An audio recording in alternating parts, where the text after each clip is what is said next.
The top stories for the hour. Ethio Telecom, Djibouti Telecom and Sudatel Telecom Group forge partnership for Horizon Fiber Initiative.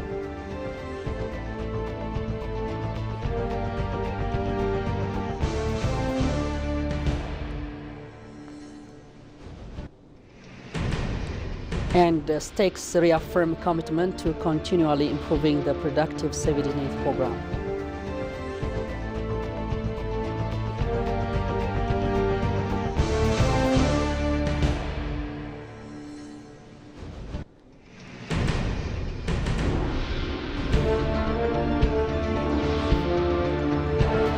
Greetings, ladies and gentlemen. You're watching ABC World from the capital, Addis Ababa, the voice of Pan-Africanism. To stay tuned, I'll get back right away.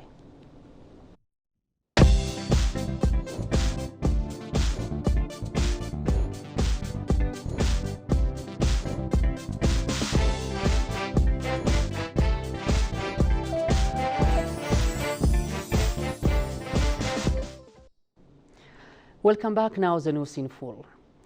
Ethiopia is making significant strides towards achieving food security and unlocking its potential to become Africa's bread basket, according to Office of the Prime Minister. This vision is fueled by the unwavering dedication of smallholder farmers, the backbone of Ethiopia's agriculture, and the forward-thinking leadership that is shaping policies for sustainable growth. The country has seen remarkable progress, particularly in wheat production, allowing it to reduce imports. This success has garnered global recognition and serves as a model for other African nations to emulate. As part of its broader development agenda, Ethiopia is also investing in modern agricultural technologies and infrastructure, paving the way for greater productivity and economic growth. The government's ongoing efforts aim to ensure long-term food security and sustainable development across the nation.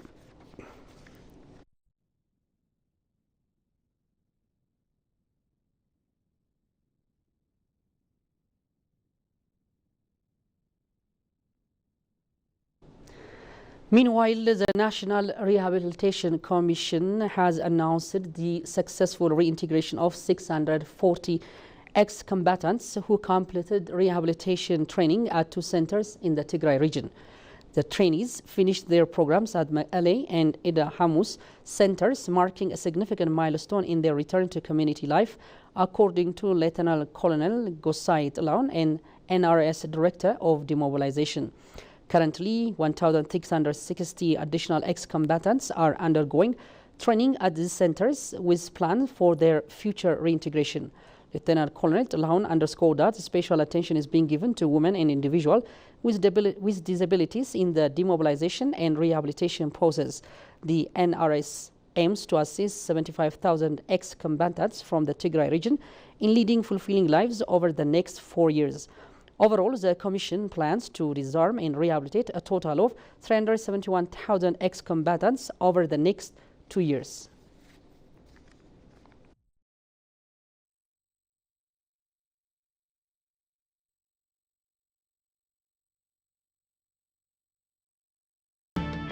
In other developments, Stakes reaffirmed their unwavering commitment to continually improving the productive safety net program. While conveying here today to review and develop a strategic plan for its continued success, the Stakes also hammered away at ensuring its continued effectiveness in supporting the country's most vulnerable population.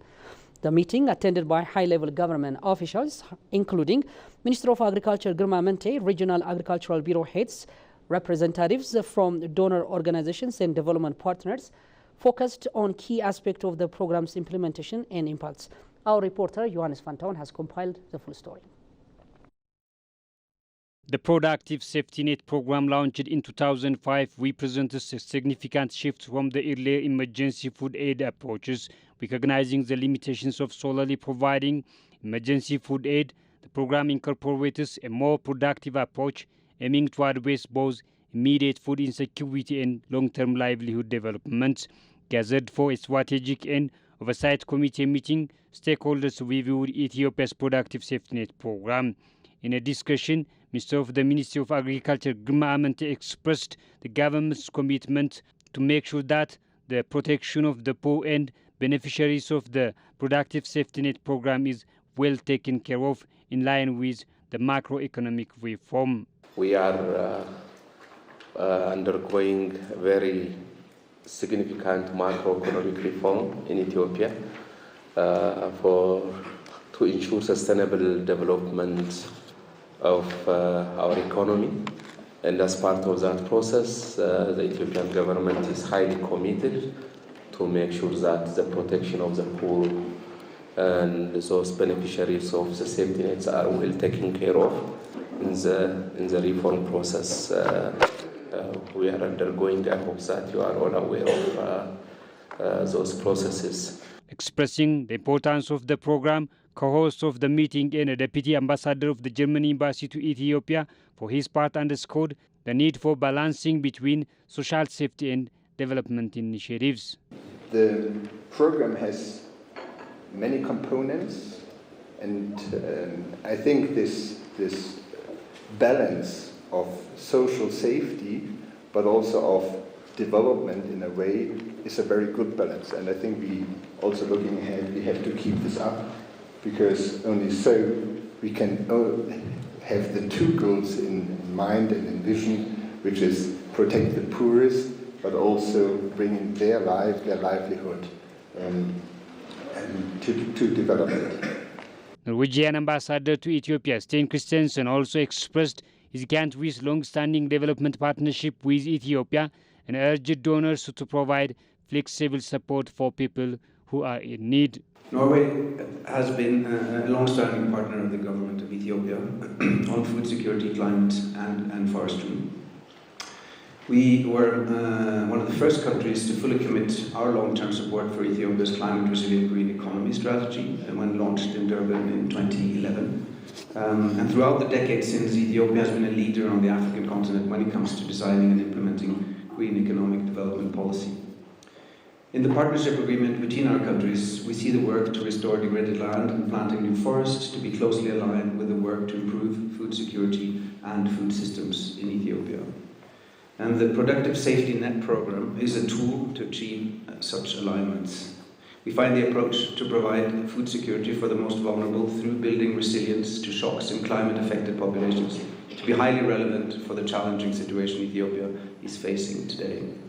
Furthermore, the inbuilt flexibility in the program to add beneficiaries when shock strikes, being natural disasters or conflict, is an approach Norway believes in. As donors, we need to ensure that our development support is flexible so that people can be helped when the need occurs. Lessons from the Safety Net program may indeed help to design future emergency responses. The meeting underscored the Ethiopian government's commitment to continually improving the Productive Safety Net program, ensuring its continued effectiveness in supporting the country's most vulnerable population and contributing to the sustainable development.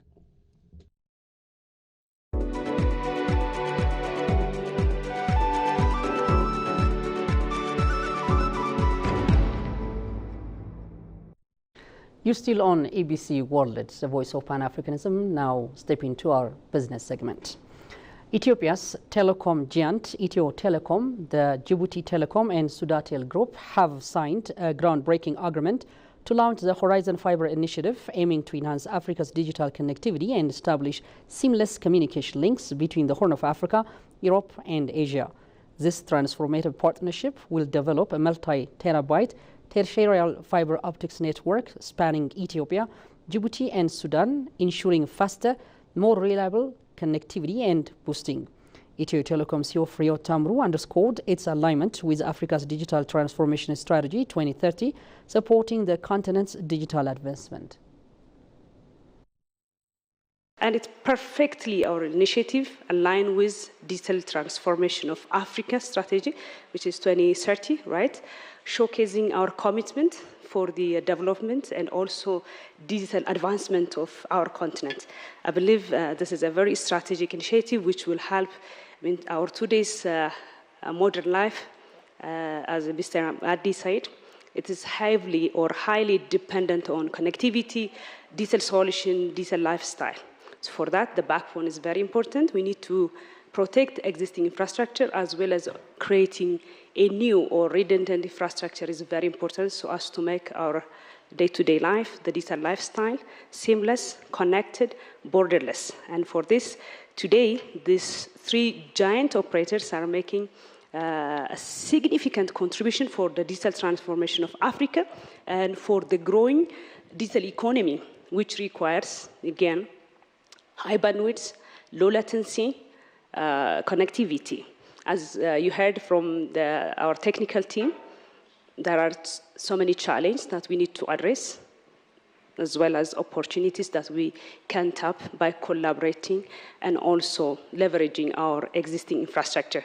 If you ask me from the point of whether it is realistic or feasible, the initiative, absolutely it is realistic and feasible. We can achieve it together because we possess the required expertise.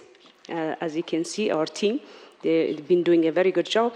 So we can integrate using our existing expertise to existing infrastructure to integrate it. And also the required, I think, investment is, it's not a fresh capital outlay. Rather, it is additional equipment that need to procure, which is also feasible. Technically, as I said, we know, as you said, we know how to do, and we know how we can address our challenge. We know how we can also tap new opportunities for our growth and sustainability as well. From the timeline perspective, as Dr. he said earlier, yes, again, yes, it's possible. It's very much possible, even much sooner than April, maybe. So I'm looking forward for this initiative to make it a realistic and a transformative success for Africa and beyond. Meanwhile, Djiboutian Telecom Deputy CEO Qasim Mohammed, for his part, disclosing that witnessing regional integration is much appreciated, adding that it will create a room for telecom operators to work beyond borders. I'm happy to see today an initiative from Africans, design everything from the crash. So really, I'm very happy. So we encourage operators, African operators, to have the same initiative, integral regional integration. We cannot believe today only submarines. So we see the past recent problems. So terrestrial, definitively, it's the key issue. So really, this initiative opened the mind of all of African operators, and we are happy to sign soon, very soon, in January, in Djibouti, if possible. So good. Thanks for the teams, and good luck. In our final segment, industrial parks of the country have been promoted into special economic zones.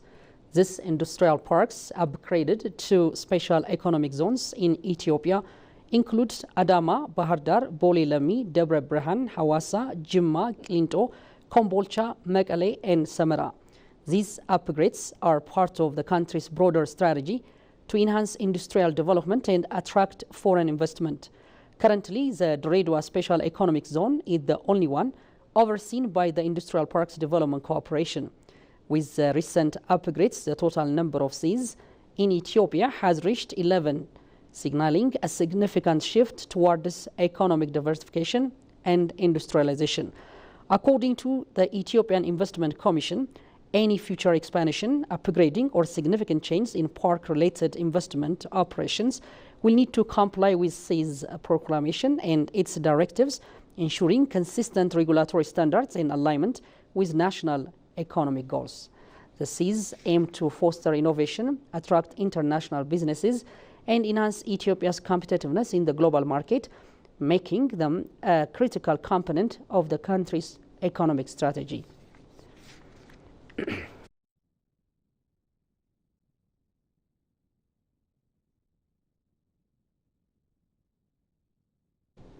And now a recap of the top stories once again.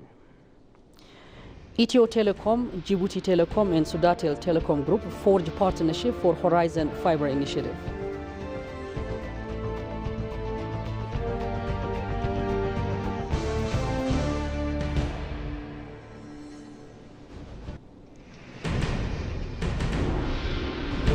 Finally, STECS reaffirmed commitment to continually improving the Productivity 78 program.